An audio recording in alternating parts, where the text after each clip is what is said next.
In this video, we show you how to use the Synchronizer to control multiple browser profiles at the same time in Incogniton. The Synchronizer mirrors everything you do in one main window to all your other windows, which saves a lot of time when you manage many accounts. To start, click the arrow next to the Start button of a profile and select Start with Synchronizer. Choose your main profile, then select the child profiles you want to control, and click Start Sync.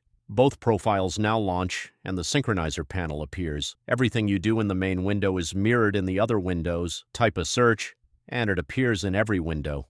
Browse to a website, and all windows follow. The Synchronizer panel gives you extra controls. Use Tile to arrange all windows neatly on your screen. With Navigate to URL, you send every window to the same page at once, for example, facebook.com. All profiles arrive on the login page together, each with its own separate session. When you're done, click Stop Synchronizer to close the session.